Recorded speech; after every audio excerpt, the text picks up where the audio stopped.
Hi everyone, back to my Insta Live show by 8 p.m. And today I want to talk about, this started, as you know, this started with the lockdown and with, what we are going through and how can we learn something new? How can we meet as many people as we can?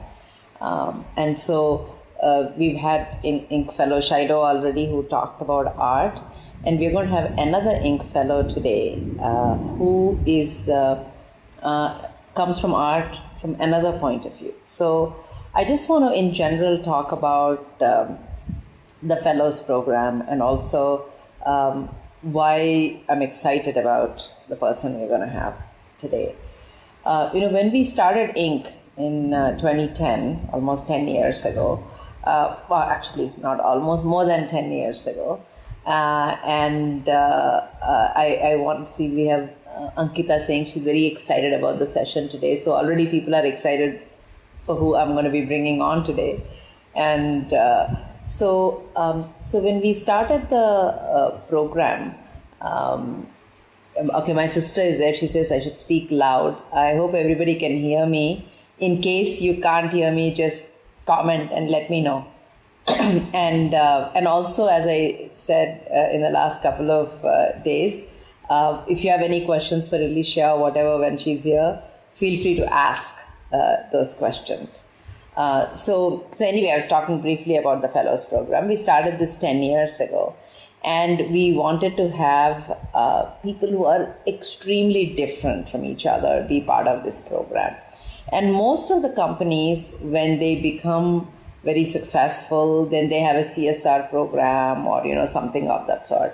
But we felt that we should do a for-profit and non-profit simultaneously.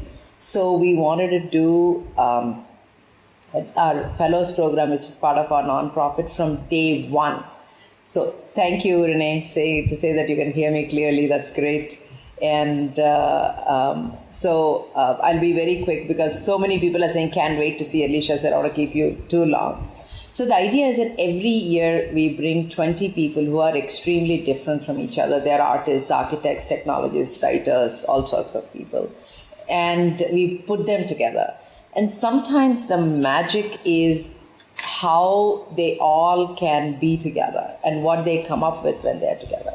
And the other thing is also just to see the growth of a person over the years, because when we have an Ink Fellow, it's not just for a year. It's something that goes on for life.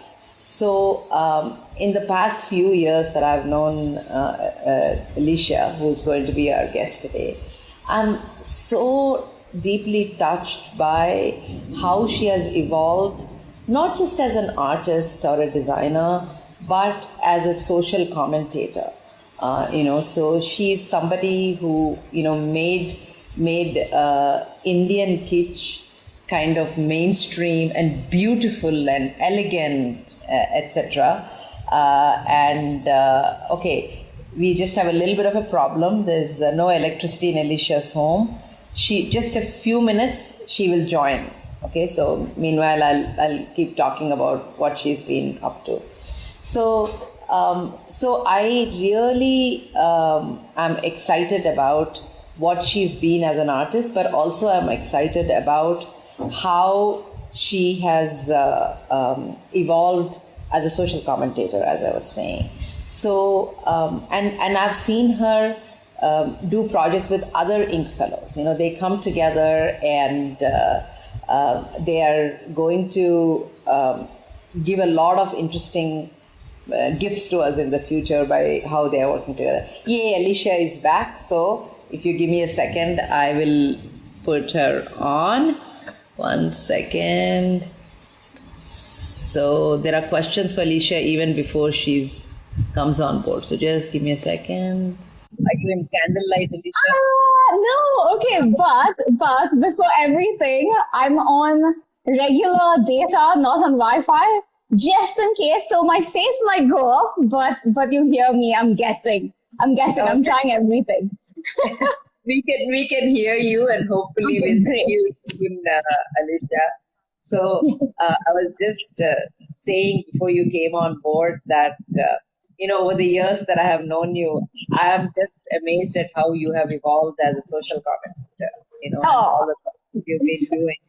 And in the, I mean, it was like she's a good artist to a good designer to, wow, look what she's doing to she has a very store to, sweet. uh, you have, I still remember years ago you, kind of condensed our whole conference of ink women into one picture. Yes, I remember. That was so fun. So it's, the number of things you have done is amazing. And you have like a huge fan club. I've been reading some people saying, okay, enough of introduction already, get her on board. It just was, I was afraid they were going to throw tomatoes at me if you don't come. No way. No one's ever throwing tomatoes at you. Alicia, I just wanted you to say that, in the last 14 days, is the 14th, 13th day, 14th day, we are on lockdown, and you're staying indoors and staying safe. In times like this, the role of creativity and the role of art becomes even more important. The role of self-expression, all those things become more important. So tell me a little bit about what you've been doing. What is your reaction to it? In what way are you using your art to, express yourself or going on? Yeah. Okay, so one quick thing. Firstly, why can no one see me? Are you, can you not? I can't see you. Okay, got it. You know what it was? It was, yes. No. Okay, understood. Okay, so, just so everyone knows, it's, if you have, I think the camera was open as well, so you have to close everything and then have it on. And that's it. Yay, okay, perfect. I feel like a tech genius now. Okay. Okay. So let me get right to it. Okay. So I think especially at this time, why it's so important to get creative is because firstly, it's a really, really nice way to self-express. Like whether you're writing, whether you're drawing, whether you're even, to be honest, anything creative like dancing and stuff like that. Especially at a time like this when something like self-isolation or like, when you're away from other people also, it's super important. I want to say enriches your soul to sound out there, but also it's also the opposite also. I think it brings you closer to yourself because you can tell stories. You can keep like a diary. It's so much more. And I think that's why this time is perfect for people to start like drawing or people to like, try their hand again. I always say again because everyone drew when they were kids. Everyone painted, everyone played with crayons, all that stuff. So I think it's a perfect time. It's like the perfect time. So I have to tell you something, Alicia. When I was younger, I used to paint a lot. Okay, and then when I was 13, I can imagine this. I told my dad I want to go to Shantiniketan to study art. So that was like my dream. And to like win all painting competitions and stuff. But then they're like very old-fashioned art, right? Like some art amazing. Hills and whatever, flowers and stuff. Then my dad, I think for my generation at that time, probably that was the right advice that he said, I want you to study mathematics and get a job that I know you're going to be economically sufficient, and then you can do art as a hobby. Because at that time, getting a job as an artist was I can completely imagine that. Funnily enough, it was the absolute opposite for me. I was actually really good at math. Like I was really good. So I wanted to do something in math, but my dad was like, always do something you love. And I love math, but I thought I really liked drawing.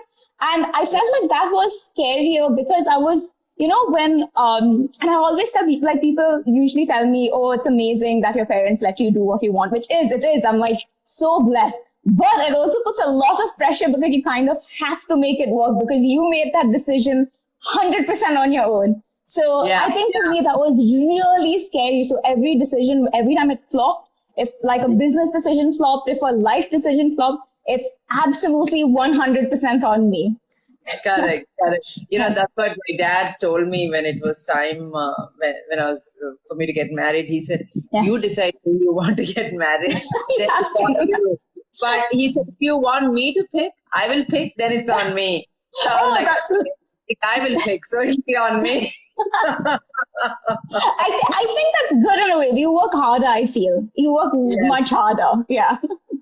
So tell me, in the last 14 days, have you done any new art? What have you done? Have you kept a diary? Can you show me what you've done? Okay. So, most of my life is hermity, so this made no difference to my life.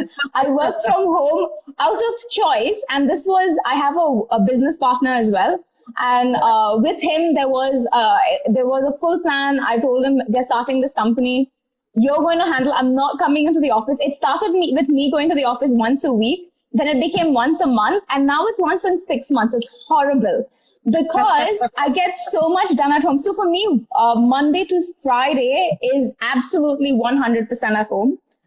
Saturday, Sunday is out, but more like socializing. I've kept my life like completely separate that way, like all the socializing on the weekend and stuff like that. So my weekday is actually the same. I've not felt any ounce of difference. My work day is like segregated into times. I've not done anything different. So now I'm working on I always work on 3 things. I don't think a lot of people know how I work because 3 different variations on how I work. So one is regular corporate work where I work with companies or who need illustrations for various things from social media to print to like publishers and stuff like that. The second is with my company where we manufacture products. So that is, say, if I'm making the calendar or a diary or something like that, I work on that as well. And the third is personally for me, where I have to experiment with my drawings and post on social media and stuff like that. So that's the third thing. So these are the 3 things I have to do. It's a lot of work, which is why I end up being at home because I cannot afford like any distractions. But so every day I try to do one of the 3 things, if not one of 2 things, if not all 3. That's usually how. Okay. Yeah. So do you divide the day into? I mean, do you have like office hours? I'm going to get ready by 10 o'clock. Sit down. Oh, yes. Your work style a little bit. Okay. I am a sucker for planning. I'm really timey. Like I'm very particular about time. So I start my day. Now it's become 5:45. I start my day by walking Charlie. Yes, in the morning. It's usually 5. Now I can actually go on earlier. It depends on when the sun rises. And 15 to 20 minutes walking Charlie, my dog. It starts the day with that, and I'm straight at my desk, and I work till. By the way, again, there's a lot of requests to bring on Charlie. So a lot of he's sleeping there. I will sneak a peek at him later. So I walk him, then I go straight to my desk. So most of my mailing work is done super early. I try to get things like that where I have to basically not work, like as in physically draw like color or something like that. So where I interact with people is first half. So I usually just draw, all my mails usually go in and first bit in the morning. I work till about 4-ish. Again, what time I start, it usually works out. And then it's personal work after that. So I don't even pick up. And it's very strange because I don't actually do client calls right after that time at all. It's only till that time. I'm very strict about it. And that's also a way how because I work from home, it's very, very good. I realized in hindsight, when I stop, I actually stop because then home life is completely separate. It works so beautifully, and there's no like this time I will take a call and stuff like that. There are very rare times when I would do that, but I mostly just don't do things. And then after that, it's either I'll draw for personal projects, or I'll do like a lot of home chores and home stuff, which is a lot. Okay. Yeah. So Alicia, I just have to say, so a lot of people are asking, this is your crowd, this is your friends. They want to know who I am because they don't know me from Adam. Oh. So I thought say a little bit about me, and you can also. Yes, I would love. Do I start? Oh, yeah. I'm Lakshmi Praturi, and I run something called INKtalks. And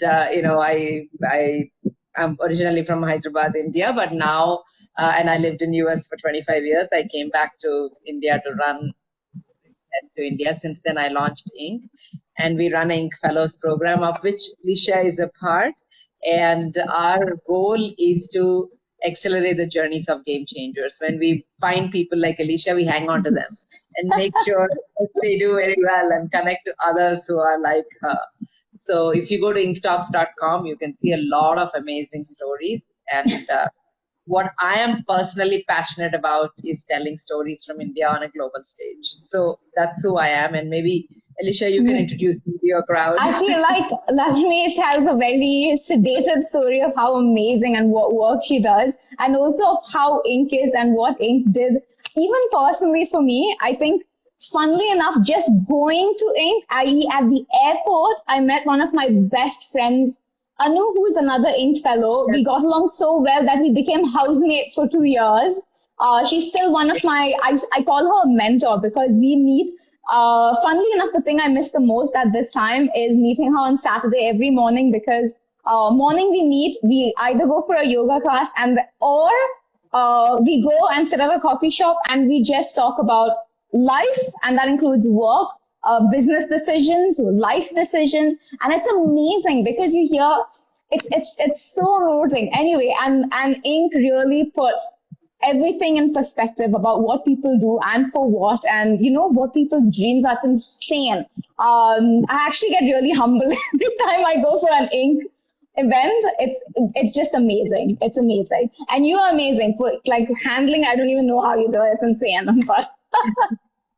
No, I just wanted, somebody asked what is Ink. So Ink stands for innovation and knowledge, but it's really about, Ink is a metaphor for all of us. It's about how do we write our future together. And I think we can write our future together if we bring very amazingly talented people from completely different disciplines, throw them together and see what comes out of it. Like an Anu who was doing, social app with Alicia, who's an artist, and what can come out of it, Yeah. And then we are working on some amazing things. Alicia, we were working with the government to see how we can have responsible AI for social environment. How can you apply technology to social empowerment, and also we are also working right now with Salim Ismail, who is in US. He does something called Exponential Organization. You'll be getting a note fairly soon because you're a fellow physician. And he's doing for the first time a huge conference online where 60,000 people are going to be there, because we are entering a new world where we will be all working from home. We may not have physical gatherings the way we used to have. So this is something that we are doing to bring thought leaders together online to interact. And we have the ex-president of Mexico, the President of General Assembly of United Nations, and people from India. All these people are coming together to see what is the future of work, what is the future of the world, and how do we apply it to India. So, in a short form, to us, Ink is about bringing the best of the rest of the world to India and take the best of India to the rest of the world. So, how will I make sure people from all over the world know who Alicia is, and how do we make Alicia knows the head of the Assembly of UN, so how do we make these connections happen? And people were asking, how do we become part of Ink? So just go to INKtalks.com and subscribe and join us. Yeah. So anyway, I want to come back to you, Alicia, and say that, one of the things, as you know, at Ink, we love is featuring your work, what you do, what you stand for. And so tell me a little bit about, we know, everybody knows the work you've been doing so far. Are there some things you think about, I would love to do XYZ, I would love to experiment here, especially with your background? It's really, you learn something new about a person every day. I just learned you love math. So I'm sure that love hasn't gone, and somewhere at the back, it's there as well. Do you think of taking your art into science in any way? Man, maybe something you would like to do. So much. I'm not joking, I have an Excel sheet of things I cannot do because there's no time. But one day, I hope, my plan is to retire really early so that I can do everything I want to do after. And that's everything from taking work to like more physical. And when I say physical, I don't mean product, like ceramics. One thing I'm like obsessed, but I try not to read into it too much because then I'll just have no time for actual work, is automation, like automated toys where it mostly works with gear. I absolutely love it. I don't get time to do it at all. When I say at all, as in I've not even tried it because, again, if I start getting into it, I'll get psycho. So that, and then I definitely want to get into bigger 3D things. I realized over here, and this you notice when traveling, and I think anyone who's traveled will notice, like a lot of exhibitions abroad are a lot more tactile. You can touch things, you can interactive exhibition. I absolutely love that, and I always said I wanted to do one at least. I want them for at least kids because I realized, and this is not because, you know, I'm not a kid, but because just generally there are no real exhibitions for kids. There's nothing, and and every time I go see some really nice ones, I feel bad for kids here. And I thought maybe one day I will do something. Exhibitions and things like that, or you mean maker spaces, or actually, I've not thought the idea through. I just want to do something where kids can interact and things are more visual. And when I say visual, I mean more 3D. Also, like because I do a lot of work with Adobe. And a lot of things now are becoming AR, and it's so fun, and kids love that stuff, and it's not really hard to make. So I actually thought I would do that. Of course, work always comes in the way, but that is a plan for sure. Hopefully in the next few years, but definitely want to do that as well. Yeah. Okay. And so somebody asked, sorry, I missed their name. It went off so fast.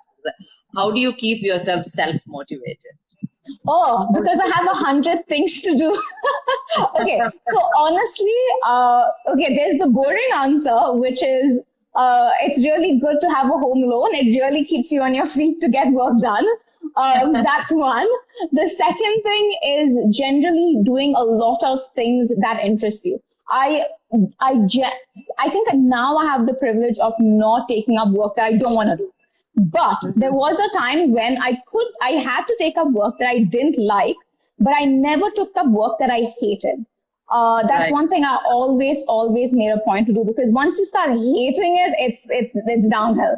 That's what I do. And secondly, also, I always throw in something I like doing in a day. So like if I like doing my own personal drawings, I will make sure I carve out that time. I know it's really hard to say, everyone always says there's no time. You just have to make that time. Like, if someone's sick, there's time. So you know what I mean? So there is time you have to carve out, because that's something you have to do for you. I think that's the way I keep motivated a lot. And also, I think, on one hand, life's too short to work with people you hate. Absolutely. And at the absolutely. same time, I think we need to also understand what are you willing to give up, because I think you can't have it all. You can't say, absolutely, get the salary of an investment banker, but I don't want to work 140 hours a week. You can't. You absolutely nailed it. I think one of the decisions I made really early on when I was starting my company as well was, personally, I never wanted to grow bigger than I could. Where I couldn't do my work. Yeah. So everyone was like, listen, you have to go bigger, employ a lot of people, manage it. And I'm like, but then I'm going to be a manager. I'm not going to be an illustrator. The whole point is to draw. So a lot of things was scaling down as opposed to becoming massive. And I think it was the best decision I made. It really, really changes quality of life, at least for me. It really did. So there is, we have only about 3 minutes, but then there's a lot of requests for you to do workshops and this and that. But I don't want to, forget that. Do you want to show us your workspace a little? Are you in your workspace? Yeah. Okay. I'm going to hold up. I have to show you how funnily I'm doing this. Okay. Wait, hold on. I'm using a lamp to hold my phone. Wait, I'm going to 1 second. I see all kinds of stuff there. Okay, that's my The jar. space. And Charlie is wondering what the hell I'm doing. Charlie. Okay. Anyway, yeah. So, I like it. yeah, so that's my It's books. not too far from me, and I still haven't come and seen your work. Oh my God, please come. I will send you my address. Please come. Yes. Yeah. So one last question someone asked, which I think is a good one to end on, is how do you make sure you keep yourself relevant? That's I don't think you can be irrelevant if you're living in this world. I think if you're being I genuinely don't know how you can be irrelevant. Like if you're telling your story, if you're talking about things that mean a lot to you, and the world is so big, even if it doesn't mean like something to you, to some, like the person next door, to mean something to a person like 3 doors down. I think that's the beauty of technology now, because you can reach to your audience. I don't think the world can be your audience, not the entire world. There'll always be sometimes your audience is smaller, sometimes your audience is bigger. It's never size. It's always if they resonate with you. That's it. Especially being an illustrator, especially being a storyteller, I think that's really important for people to realize. So that's it. I want to wrap up by saying that, the way to stay relevant, which you are doing, which most of our Ring fellows do, is to be authentic. If you're true to yourself, if you are always speaking the truth about who you are, that's what the world loves. And that's how you stay relevant. Not about getting the right product or the right, IPO or whatever. Absolutely. It's about being authentic. And I love what you said in terms of, in terms of not growing beyond your interest. And it doesn't mean you're incapable of it, but it's important to know what's your style. So I really want to congratulate you, because it's very difficult to go crazy when you should be contained. And so I just want to request everybody, this is since Alicia has such a huge following, please make sure you follow Lakshmi Prathuri as well. Yes, she's amazing. And INKtalks. Thank you so much. And that's so wonderful to see you. Thank you so much. We will catch up soon as well. Okay. Yes, for sure. Bye. Bye. See you. Good night, everyone. Bye.